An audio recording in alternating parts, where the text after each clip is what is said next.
You're listening to the most captivating podcast in iTunes. That's right, the Elite Man Podcast, where we turn average men into elite men every day. We interview the very best experts from the lifestyle, health, fitness, social, and even entrepreneurial worlds. And with their help, we give you some of the best advice on the planet. Subscribe now if you haven't already and enjoy the show. And oh yeah, if you really enjoy it, leave us a review. On today's episode number 265, entitled, How to Overcome Anything with the Power of Your Mind, Soul, and Spirituality, I chat with Bruce Matson. Bruce Matson is a stage 4 cancer survivor and the author of the book From Goo to God. In today's episode, Bruce talks about his stage 4 cancer diagnosis several years back and the incredible approach he had for beating this deadly disease. Bruce covers his self-belief, his unwavering mindset, and the fact that he didn't think for a second that he was going to die, even when the cancer had him suffering tremendously. He also talks about his life's purpose, his spirituality, and how this helped him survive, and how he lives a purposeful life every single day. If you're wondering how to overcome any challenge using your mind and spirit, check this episode out now. You are going to love it. If you haven't checked out our YouTube channel yet, there's 2 reasons why. A, you're probably living under a rock and you haven't listened to any other Elite Man podcasts in the past. Or B, you're completely insane and you've just ignored all the messages that I've told you to check them out in the past. Either way, make sure you check it out right now. This is your last chance if you have not checked it out yet. And if it's been a while since you've checked some of our videos out, make sure you go back on and check them out today. I'm telling you, you are going to love some of our new videos. Go to elitemanmagazine.com/YouTube and check them out today. Make sure you like some of the videos if you like them, comment on some of the videos to leave your feedback, and subscribe to our channel if you have not subscribed yet. And also, if you want to be super helpful and go one step further as an elite man, share some of our videos on your social media with some of your friends. I really do appreciate it personally, and I know my team does as well. We're trying to grow this as much as possible, so spreading that message with some of your friends who can benefit from watching these videos is one of the best things you can do for them and also for us. Again, go to elitemanmagazine.com/YouTube and check our channel out. You are going to love it. If you want to get more content, more information, and extra bonuses I don't post anywhere else, make sure you follow me on Instagram right now. It's at Justin Stenstrom. That's JUSTINSTENSTROM. I'm posting pretty much every day throughout the week, most days out of the week for sure, but almost every day, and it's all kinds of information regarding health, wealth, business, life, dating, relationships, confidence, and so much more. I'm telling you, you're going to love seeing some of the stories I post about and the feed posts I post all the time. It's pretty interesting. It's pretty fun. I'm loving Instagram right now, so make sure you follow me, Instagram.com/Justin Stenstrom, or just jump on your phone right now, pull up the Instagram app, and it's at Justin Stenstrom. All right, guys, we're live. It's Justin Stenstrom from Elite Man Magazine, and my guest today is Bruce Matson, the author of From Goo to God. Bruce, thanks so much for coming on the show, man. You're very welcome. I'm excited for the opportunity. Yeah, cool, man. I'm excited to have you, too. I know a little bit of your backstory. It's actually a very interesting story, but you're just kind of starting off to get your message out there, get your story out there. I know you're working on a website right now. You just released a book about a year ago, and it's pretty interesting to see you coming up, and I think you're going to be crushing it soon because you have this very unique story about beating cancer, about finding spirituality and using the mind to overcome a lot of these health issues that you were having, which really resonates with my audience. But Bruce, can you take about 30 seconds or so, maybe a minute? I know it's really quick to do, and we'll dive into a lot of these aspects, but just kind of give us the overhead of your story of beating cancer and where you are right now. In December 2013, I was diagnosed with stage 4 follicular lymphoma. It was throughout my whole body, every lymph node, all my bone marrow, and basically it makes you look at eternity in the face. You know, it's like you see your mortality, and it was just an eye-opening moment that made me look at life differently and how I prioritize things, what's important, and what, you know, the people in my life and how I want to interact with them. It changed my whole focus more from being me-centered to other-centered, and I think I'm a better person for having gone through it. How many people die from stage 4 cancer? What are like the odds of actually surviving that? Well, usually when you hear stage 4, you're not going to make it. The odds are greater that you're not going to. I don't know the exact numbers, but So, and especially when it's in your lymph nodes, which was in every lymph node in my body. So the moment the doctor gave me the diagnosis, I can swear that this is true. In my mind, I just thought, you're going to be fine. It was just absolutely no doubt in my mind. The hardest thing for me was thinking, how am I going to tell my parents? How am I going to tell my family? But I literally kind of got into a defensive mode thinking, how am I going to protect them from this? And I literally didn't feel like, woe is me. And I knew, because the doctor was explaining I was going to have to do chemotherapy, and I ended up doing 18 rounds. But to me, the outcome was already determined. I just had the belief. I just knew I was going to work through it. I knew it was just a matter of enduring what I had to endure, and it would all work out. And it did. What were you doing before cancer? Like, what was your job? Well, I've been a teacher into my 29th year now, and I was a teacher, and then I've also been a elementary school principal for 7 years. So I've always been an educator, and so I just love working with kids, and I've done some coaching, and so that's pretty much been my life around schools. Cool. So you get this diagnosis, and the first thing in your mind that pops in, was it your own voice, or was it some kind of outside voice that was telling you it's going to be fine, you're going to beat it? I believe it was something deep in my soul, in my spirit, that just said, you're going to be fine. It was just a definitive feel that I'm going to beat this. That's not even in question.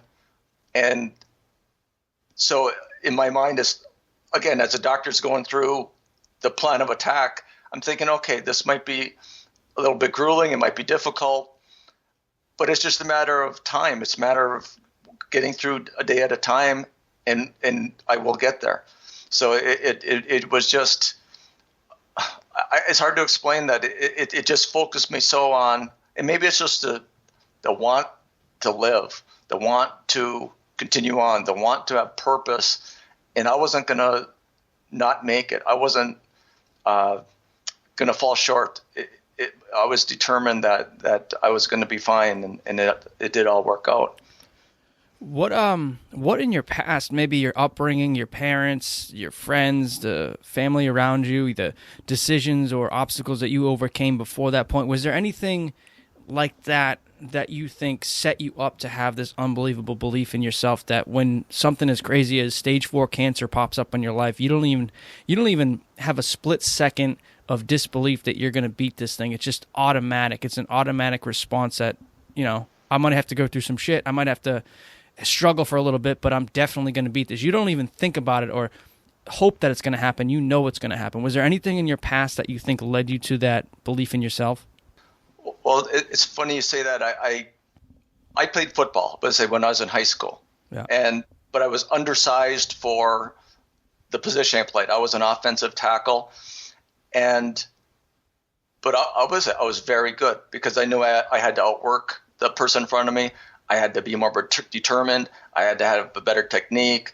I had to outthink them, and I learned how to.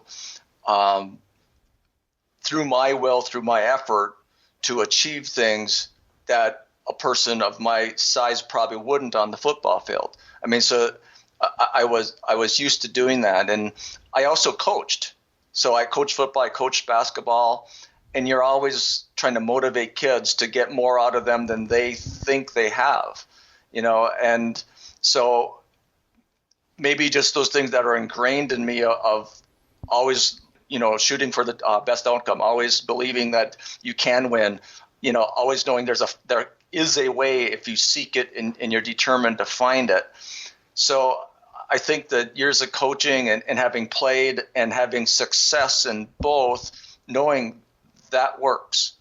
And, and I also am a Christian, and I have a faith that way. And I just believe that the good Lord was on my side too.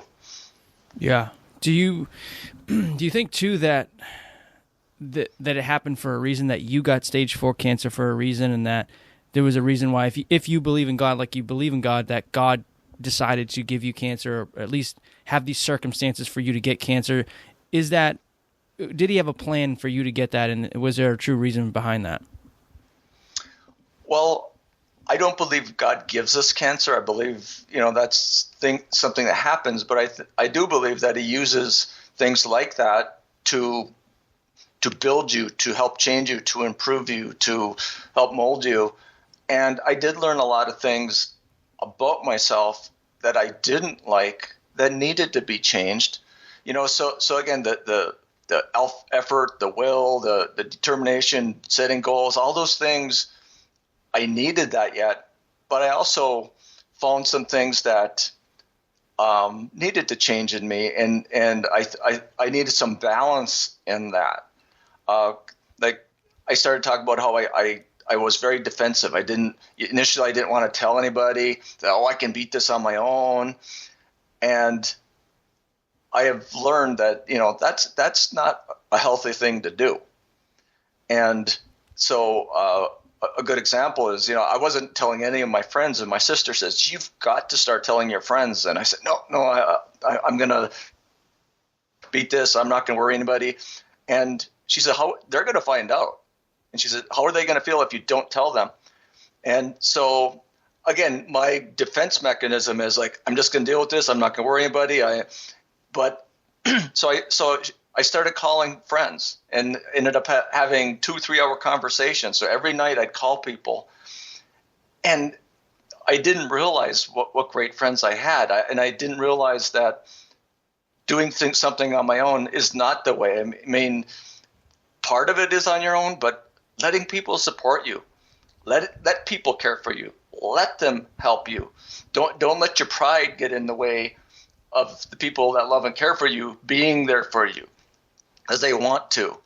And so I ended up, just connecting with friends and having deeper level conversations because it was a serious matter, having conversations in a way like I hadn't had in years.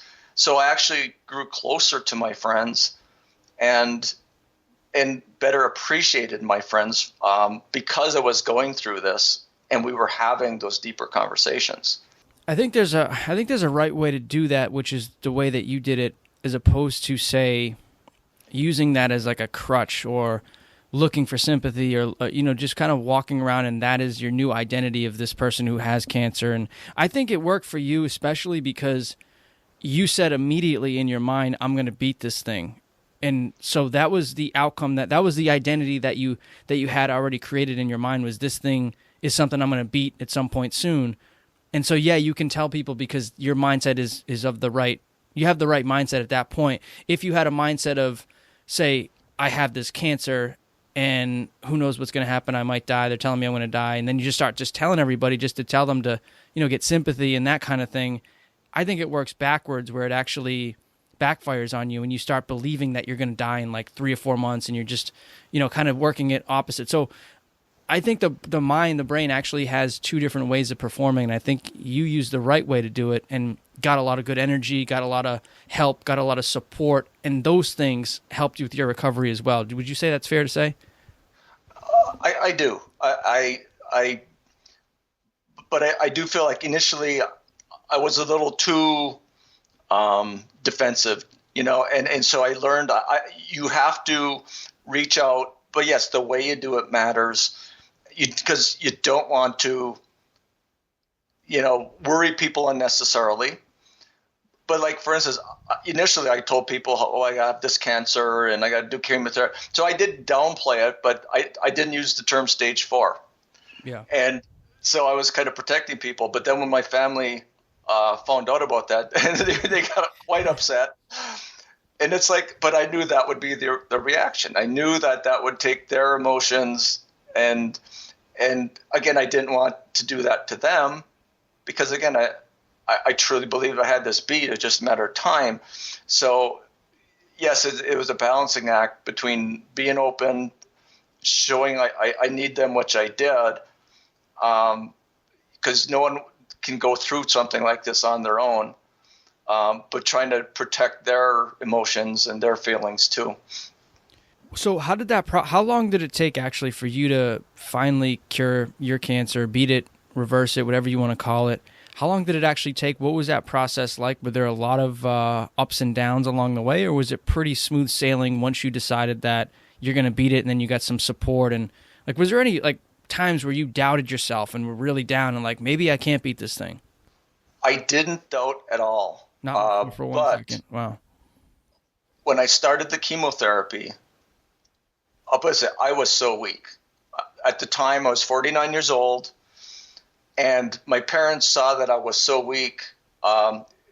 It's right now, it's kind of funny, but my dad and my mother came up to me, and my dad says, "Your mother and I need to talk with you."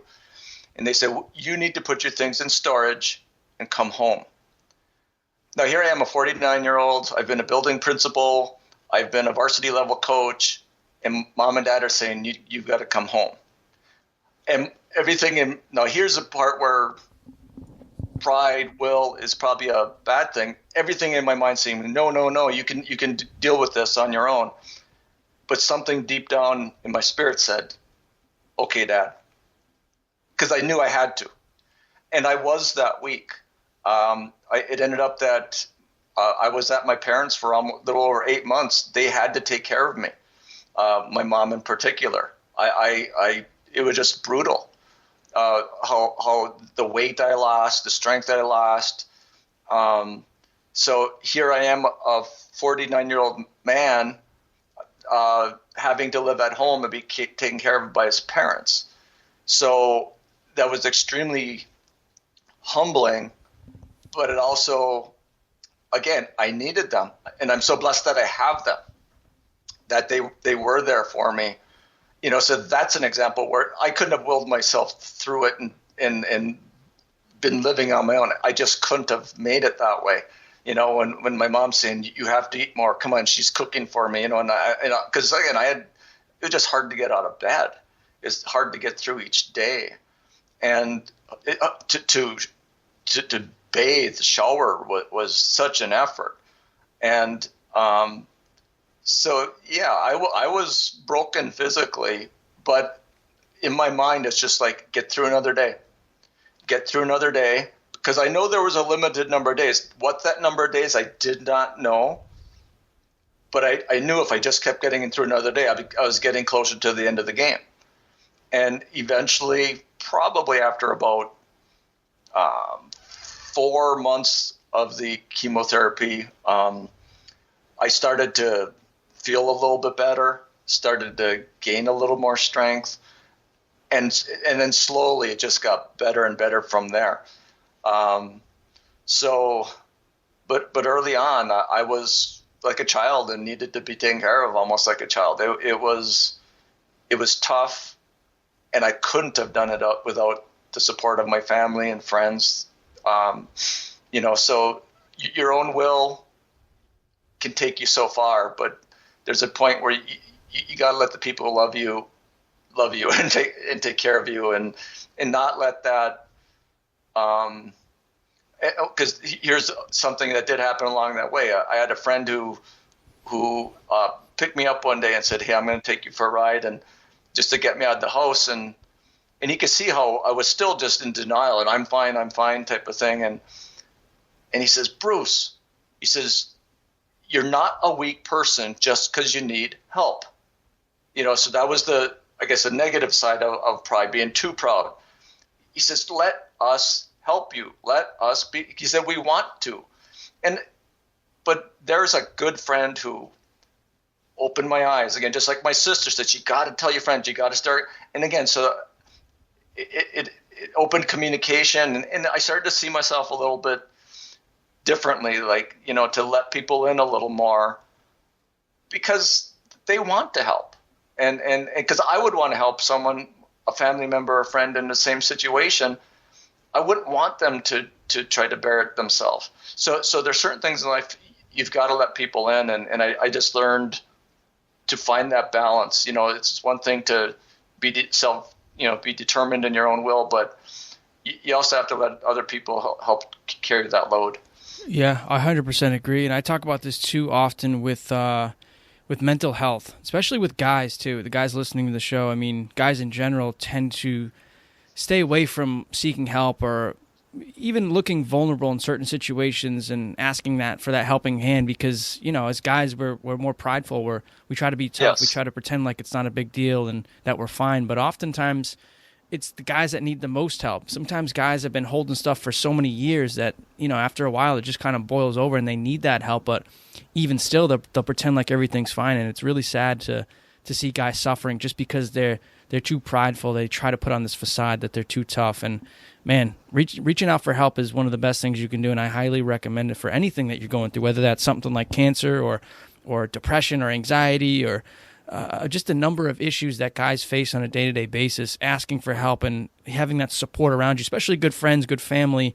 But even if you don't have like a big family or a spouse or, you know, loving sisters or brothers, I mean, you can just find help in anyone and people, especially professionals, therapists or whatever, that are out there that are willing to help you and just give you an ear or a different perspective to think about and support you along the way. I think it can go such a long way. Bruce, how long did it actually take before you were, say, 100% again? Was it like a year or two? Or because you said about 4 months of the chemo, I believe, but then like how much after that were you like 100% again? Well, it probably took, it was almost a year where I could say, like, still go outside and take a long walk and start having some energy and start doing some normal things. But I'll admit, to this day, I'm not fully where I was. But this side effects of the chemo, you know, like I do have some issues with my memory, to be honest. You know, just to recall, it'll be very frustrating because it's something I know. Mm-hmm. I just can't come up with the words, and then all of a sudden it'll come out, you know, 2 hours later. You know, so it's just, you know, and they say that's common with chemotherapy. They call it chemo brain, and again, my immune system is weaker than it was, so I tend to. If I do get a cold or something, it just takes longer to shake it. Where years ago, this is a true statement. I actually went 22 years, my first 22 years in teaching, I never called in sick once. Wow. So I think that was part of my issue early on, maybe being a little too prideful, because people used to kind of joke and say, "Yeah, Bruce doesn't get sick. He's like Superman, you know, and he never misses work." And so I'm always trying to live up to that initially. It's like, no, you got to let that go, because you're not. You are human, and you got to let people, you know, support you. We're now in 2020, and with the new year comes new opportunities. Make this the year you advance your career by earning your master's degree. Get started today at Ashford University. Ashford University is higher education at your own pace. It's a WSC-UC accredited institution that offers innovative online degree programs to help you achieve your higher education goals. Ashford University's flexible scheduling provides students with the opportunity to achieve higher education goals while still balancing work, home, and family life. Higher learning is more accessible than ever. Gain skills you can use in your job right now and knowledge that prepares you for the market of tomorrow. We're all so busy nowadays and our schedules are completely hectic, but the cool thing about Ashford University is that it allows you to study wherever you're comfortable learning and at your own pace. Ashford University's 6-week-long courses allow you to take one course at a time, and being enrolled in one class at Ashford means you are considered a full-time student. Plus, it's super easy enrollment. The GRE, GMAT, and other standardized test scores are not required for enrolling at Ashford University.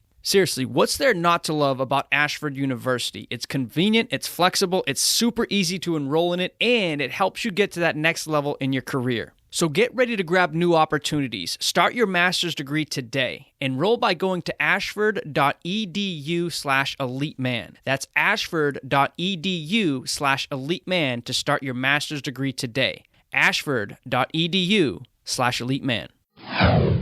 It's funny, too, because that kind of became your identity as like the Superman. I'm Bruce. I never get sick. And, you know, then you get cancer at some point, stage 4. It's like, shit, I used to be Superman. What happened to him? And then you just, you know, try to put that facade on and still be tough. But like you said before, man, it's good to open up and talk about things with people and get that support.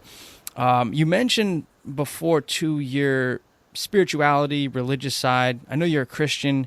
How did that help you through your process? And not so much the religious aspect of it, like we mentioned before the call, but more of the spirituality and having that greater belief, that greater power. What was that like during this process?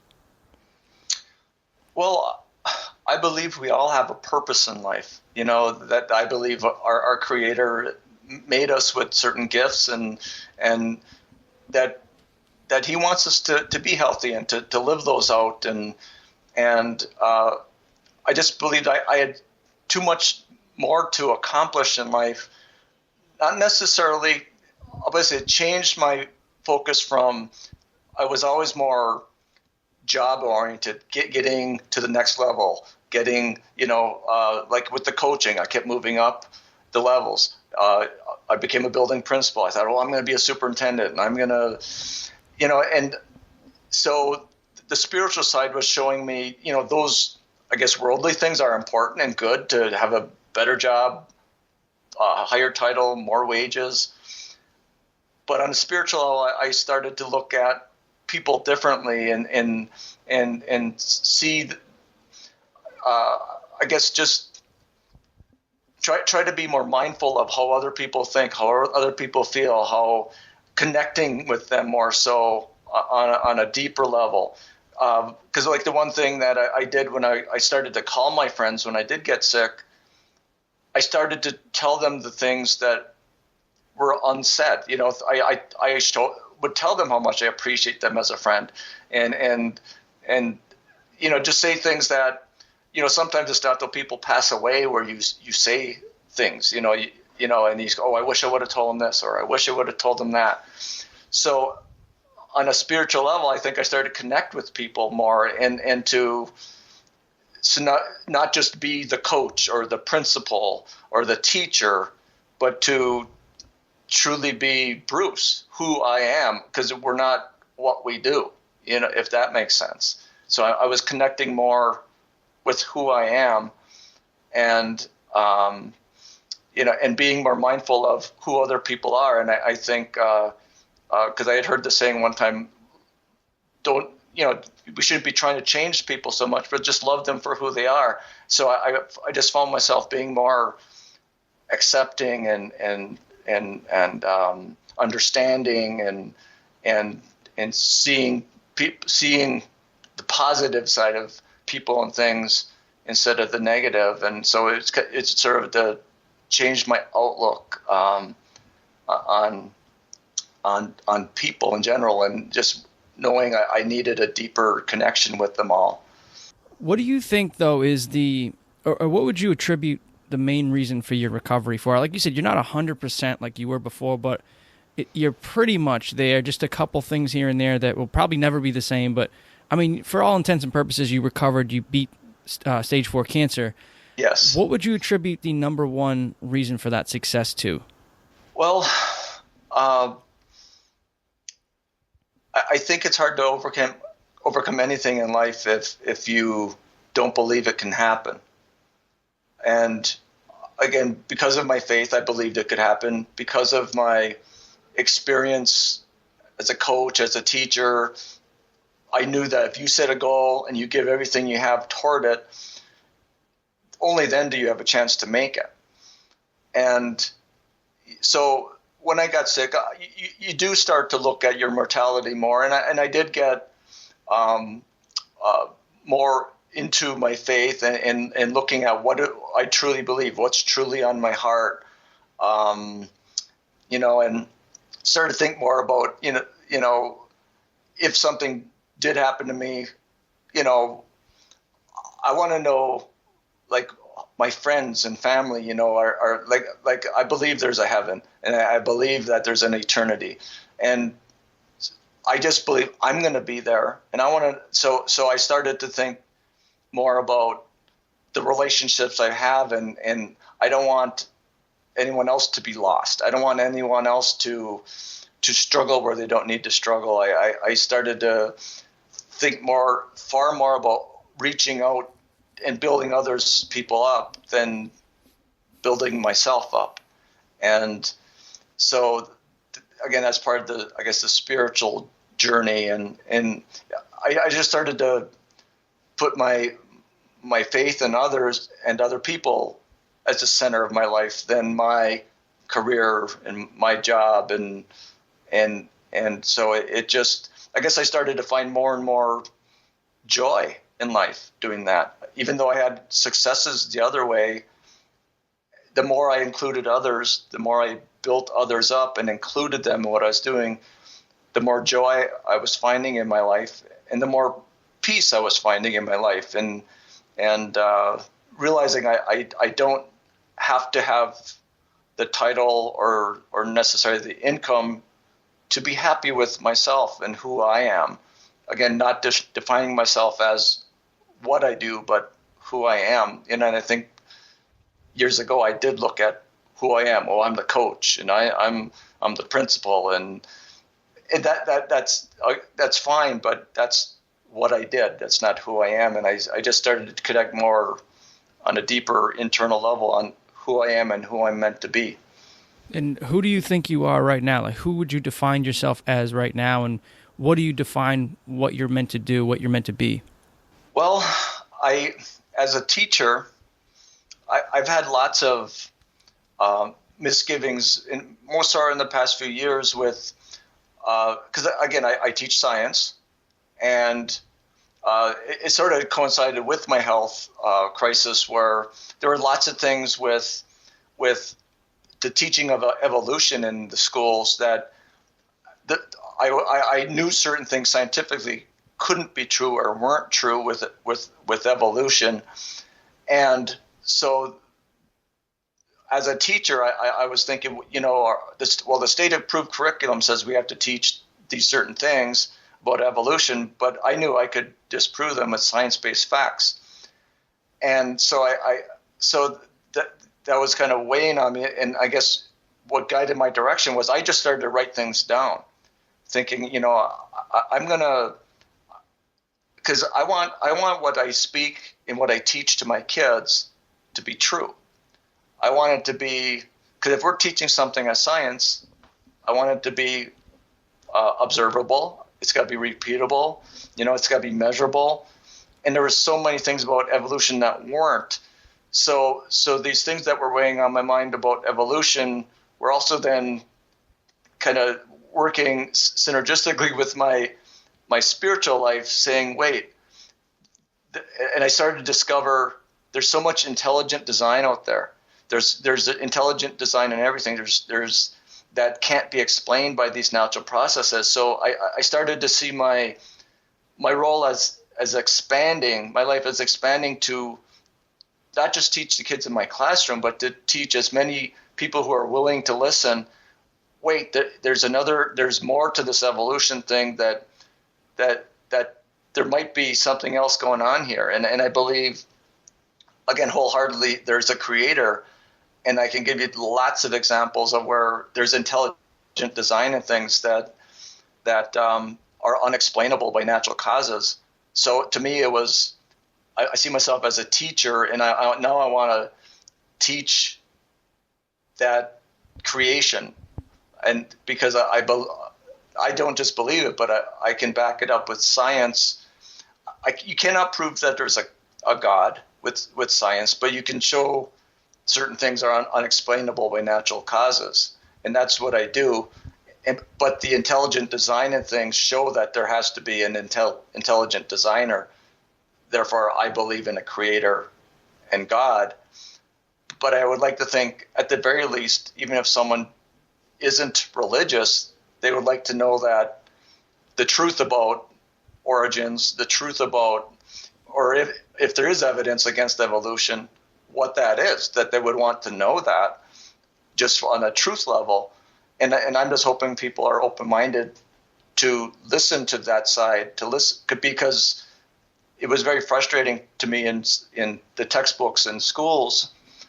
It's all one-sided, and evolution is spoken in matter-of-fact terms when there's so many things that science does not support about evolution. And even Charles Darwin had said lots of things that if we don't find certain things, that his theory will be unproved, not sound, and those things have not happened. And I could tell you about those if you want, but Yeah, we'll dive into that in a moment. I am curious to know. And I think you make a great point, though, overall. I think that science and the school system and just the country in general, the government and kind of the way it steps in and controls things, it is very one-sided oftentimes. And I had a guy on the show, you may have heard of him, Perry Marshall. He wrote a book on this very subject, creationism versus evolution.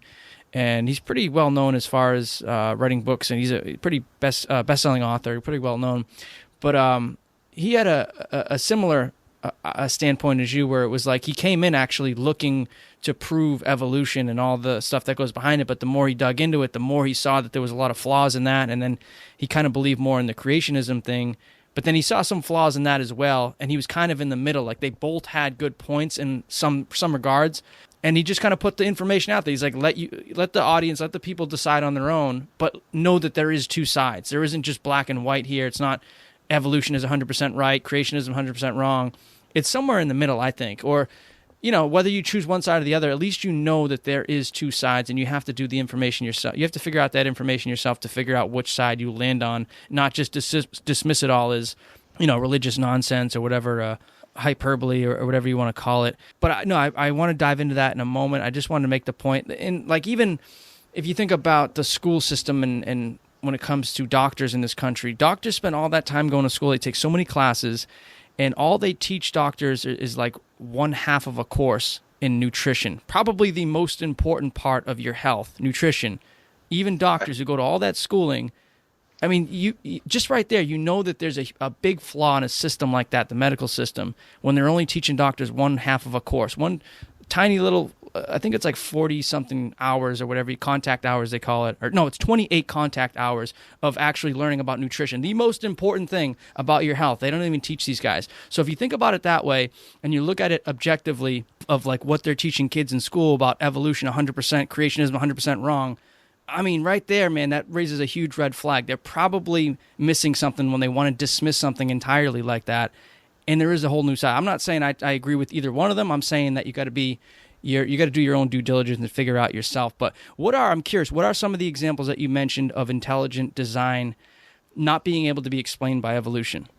Well, the very foundation of evolution is that a single-celled organism came out of inorganic, non-living material, that it just happened, like from the title of my book, from the goo of the ocean, and that it just, but in order for that to be true, again, you'd have to imagine that immediately the cell wall was made, the nucleus was made. Again, these all have different functions. There are vacuoles that expend waste. There's things that store food.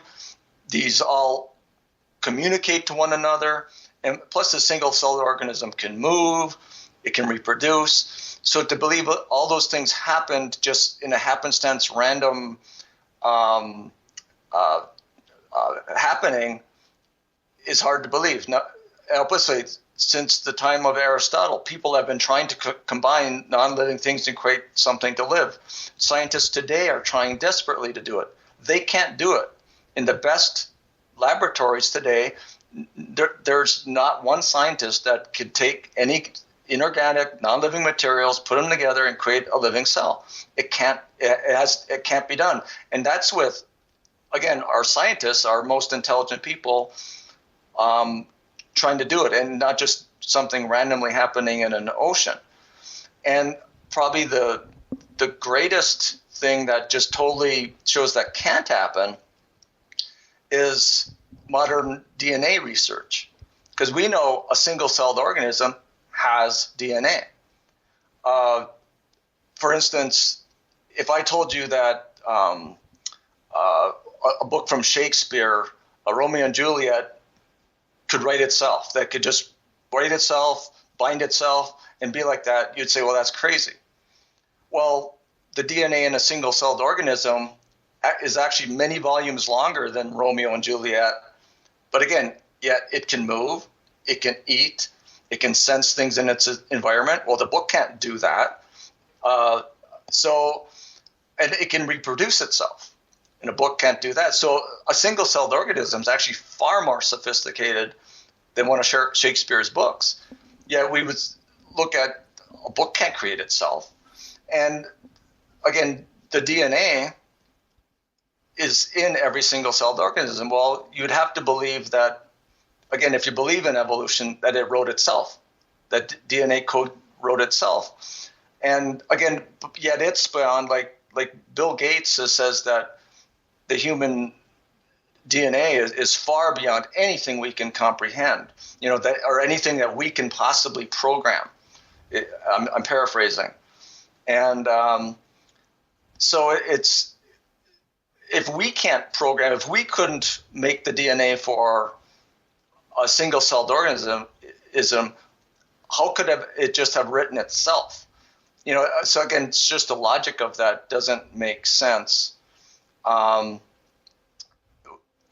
for instance, in the fossil record, Charles Darwin said there has to be transitional fossils, from smaller things to bigger things, and he searched desperately for that. And even in his later years, he admitted, and I quote him in my book, that he wasn't finding these transitional fossils. That in what they call the Cambrian explosion, obviously prior to that, there was just single-celled organisms in the fossil record. Then all of a sudden, boom, every phyla that there is known today was there.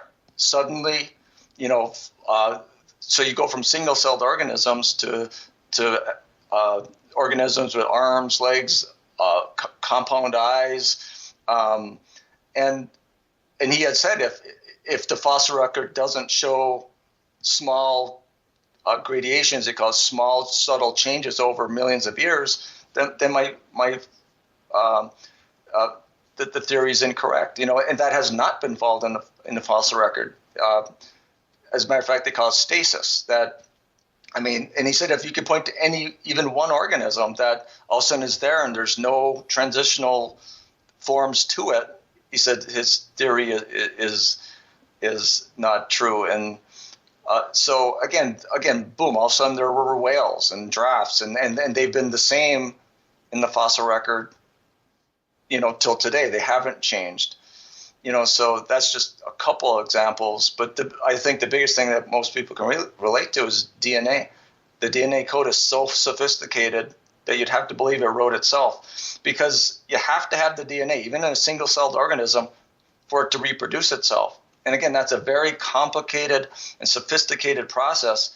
So how would that DNA, if the first cell had that, but then it would have to know how to duplicate itself and to separate into two new cells, and I don't know. It just doesn't seem like that's reasonable to think that all happened randomly and by natural causes. Since again, our best programmers couldn't even write the DNA for a single-celled organism today. Yeah, and I think too. What's funny about the whole thing is that people will tend to not want to believe in, say, Christianity or creationism or other religions, but they will believe in the religion of science, or what they think is the religion of science. Like, they'll believe in a philosophy, they'll believe in a theory. But again, a lot of these things are just what they are. They're theories, they're ideas. They're not proven in many regards. And so someone will tend to believe someone who has a good theory or that makes sense, like evolution, which is a good theory overall. It's pretty good overall, but there are holes in it. So it can't be 100% true. There's obviously mistakes, there's flaws in that theory. But it's funny that people will tend to stay away from something like creationism because it has that link to say Christianity or God, but they'll believe in another religion. It's kind of just cloaked as something else. It's pretended to not necessarily be a religion, but it is. And the same thing with politics, the same thing with health, same thing with medicine, across the board. I think there's a lot of things that people buy into without actually really knowing or even digging into the full story. And there's always two sides to every story. And I think it's good that you're here to help share some of the insights into the other aspect, the other story, man. It's good to have someone like you and logically talk about it too, not just talking about, there has to be a God, I feel it, I know it. It's not like any of that crap. It's actually like there's a lot of science there, man, which I really appreciate. But just kind of wrapping things up, man, I want to mention purposeful living, which is something I know you cover. Can you just talk about what that is and how you implement that into your life every day? Well, I guess having gone through the health crisis I did you realize tomorrow isn't promised to anybody. So you look at each day as a blessing, and you want to make the most of each day.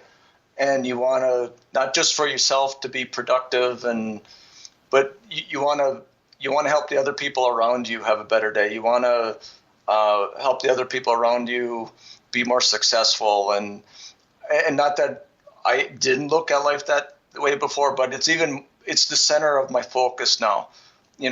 So whether it's a student that's getting into trouble, I'll show a little more compassion, or I'm just better at putting myself in the shoes of someone else, if it's a staff member or something, and just realizing that we all have a purpose, and that we're all special and unique, and we're not all going to think the same way, and so I to appreciate the differences of other people, and to help build their talents, and maybe help them to recognize their special abilities, and that maybe things they didn't even know they could do, and just to get the most out of life for yourself and others, and not just go through the grind of each day just to get through it again and get to the weekend. It's to be purposeful with each and every moment, each